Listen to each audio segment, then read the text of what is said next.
अस्सलाम वालेकुम dear students. आज के इस लेक्चर में हम डिस्कस करने जा रहे हैं एसाइलेशन रिएक्शन क्या होता है। एसाइलेशन एक्चुअली हम कहते हैं, सिंपली दो लफ्ज़ों में अगर डिफ़ाइन करना चाहें तो means addition of acyl group, also called acetyl group. Acetylation भी कहते हैं, एसाइलेशन भी कहते हैं। एसिटाइल ग्रुप किसे कहते हैं हम? ये जो आपको नज़र आ रहा है CH3 C double bond O और O, इस फार्मूले का ये वाला हिस्सा जो है, this part is called acetyl group और कॉल्ड एसाइल ग्रुप। इसका ऐड हो जाना इस ग्लूकोज मॉलिक्यूल में, तो इस प्रोसेस को हम कहते हैं एसाइलेशन और एसिटाइलेशन। और ये कैसे होता है प्रैक्टिकली, ये आपको लिख के जो है ना समझाया गया है कि when sugars are treated with acetic anhydrides, जब एसिटिक एनहाइड्राइड्स के साथ शुगर्स को हम ट्रीट करें, उनको रिएक्ट करें, ये this is called acetic anhydride, ये पूरे का पूरा जो फार्मूला है।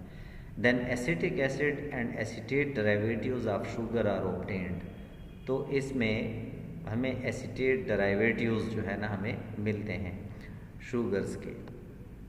एसिटेट डेरिवेटिव्स कहते हैं कि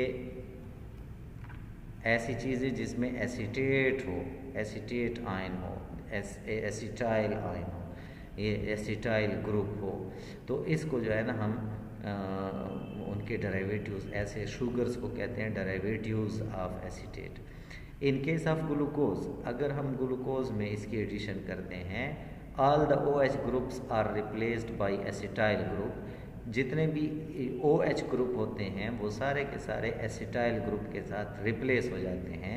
as a result glucose penta acetate is formed, और जो प्रोडक्ट बनता है उसको हम कहते हैं ग्लूकोज पेंटा एसीटेट। पेंटा कहते हैं 5 को, कि 5 एसीटेट आयन जो है ना, ये यहाँ पे ये इंडिकेशंस जो है ना वो दी गई हैं कि ये वाला OH ग्रुप, ये वाला OH ग्रुप, ये वाला OH ग्रुप, ये वाला OH ग्रुप और ये वाला OH ग्रुप, 5 OH ग्रुप हैं अल्कोहल में, तो ग्लूकोज में। तो ये पांचों OH ग्रुप एसीटेट आयन के साथ रिप्लेस हो जाते हैं। यहाँ इस प्रोडक्ट में आप देखें तो जहाँ जहाँ पे OH था वहाँ पे ये आ जाता है, और हर जगह पे वो जो 5 OH यहाँ से डिटैच होते हैं वो इस CH3COO के साथ मिलके ये बना लेते हैं CH3CO और OH। ये 5 मॉलिक्यूल, ये भी 5 थे, ये पांचों के पांचों इसमें ऐड हो गए, ये हमारे पास नया कंपाउंड बन गया, और जो है ना ये उसके साथ 5 एसिटिक एसिड के मॉलिक्यूल्स बन गए। इसका नाम क्या है? Alpha D glucose penta acetate. Similarly other monosaccharides, और जो मोनोसैकेराइड्स हैं, also produce such type of compounds, also react with acetyl anhydride, acetic anhydride to produce acetate derivatives. ये बाकी मोनोसैकेराइड्स में भी ये हो सकता है। नेक्स्ट उसका एक और रिएक्शन है कि inter conversion of monosaccharides. Inter conversion mean conversion, एक दूसरे में कन्वर्ट होना। मोनोसैकेराइड्स जो हैं वो जो है ना एक दूसरे में कन्वर्ट हो जाते हैं, उनको हम ग्लूकोज से फ्रुक्टोज में लेके जा सकते हैं, फ्रुक्टोज से ग्लूकोज बना सकते हैं। इसी तरह जो डिफरेंट किस्म के मोनोसैकेराइड्स हैं एक दूसरे में कन्वर्टेड होते हैं। कैसे कन्वर्ट होते हैं प्रैक्टिकली, किस तरह जो है ना हम इनको कन्वर्ट करते हैं? व्हेन रिएक्टेड विद, ये लिखा हुआ है कि we have already discussed when monosaccharides are treated and heated with dilute alkalies, they produce 1,2-एनिडायोल्स। लास्ट रिएक्शंस में हमने अल्कलीज के साथ जब मोनोसैकेराइड्स का पिछले लेक्चर्स में हमने पढ़ा था, तो आप लोगों ने देखा था कि 1,2-एनिडायोल्स बन जाते हैं। एनिडायोल्स कहते हैं कि जब डबल बॉन्ड आ जाए दरमियान में कार्बन कार्बन के। When a solution of any one of these sugar is allowed to stand in a dilute alkali, अगर हम उसको थोड़ी देर वहाँ रहने दें उस सॉल्यूशन को for some time, and then acidified, और फिर उसको एसिडिफाइड कर दें, मीन्स एसिड उसके साथ हम ऐड कर दें उसमें, a mixture of all 3 glucose, mannose and fructose is obtained. तो सबका ग्लूकोज एक मोनोसेकेराइड हमने उसमें हल किया, वो डिफरेंट किस्म के मोनोसेकेराइड्स में कन्वर्ट हो जाता है। ये जो है ना उनके फार्मूलेशंस के मैनोज है, मैनोज से एनिडायोल बन जाता है और उससे डी ग्लूकोज बन जाता है। यहाँ का ये तीर के निशान के साथ निशानदेही भी की गई है कि ये जो H है ये इसके पास चला गया, यहाँ भी OH हो गया और इस वाला OH जो है ना हम राइट साइड पे लिख देते हैं, दोनों कार्बन के दरमियान बॉन्ड डबल हो गया, इसको हम कहते हैं एनिडायोल। फिर फ़ौरन ही इससे ये कन्फिग्यूरेशन, ये देखिए दरमियान में ये जो सिंबल आपको नज़र आ रहा है रिवर्सिबल है, एक दूसरे पे इस तरह कन्वर्जन हो जाती है, एक दोनों जो है ना एक मोनोसेकेराइड से दूसरा मोनोसेकेराइड बन जाता है।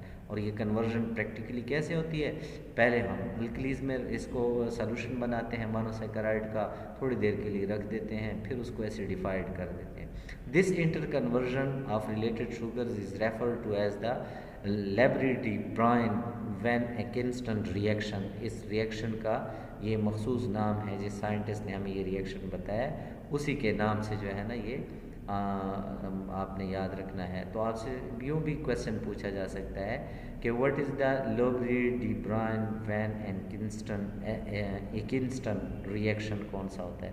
और this is used for the synthesis of certain sugars, ये एक से दूसरा शुगर बनाने के लिए ये मेथड हम इस्तेमाल करते रहते हैं। तो इस लेक्चर में आप लोगों ने 2 रिएक्शन मैंने आप लोगों को बताया, एक acetylation means addition of acetyl group, acetyl group का ग्लूकोज में मोनोसेकेराइड्स में ऐड करना और उससे डिफरेंट किस्म के एसीटेट बना देना, डी ग्लूकोज पेंटा एसीटेट, इसी तरह फ्रुक्टोज पेंटा एसीटेट, इसी तरह तो 5 OH ग्रुप रिप्लेस्ड हो जाते हैं with acetyl group.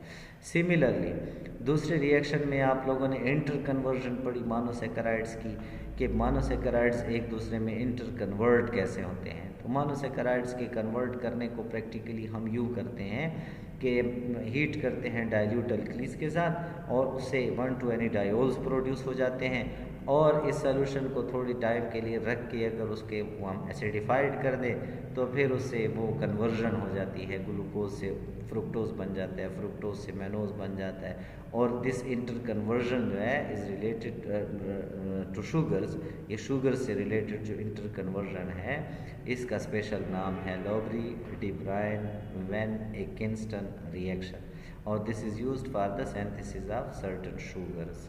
Thank you very much. अल्लाह हाफ़िज़।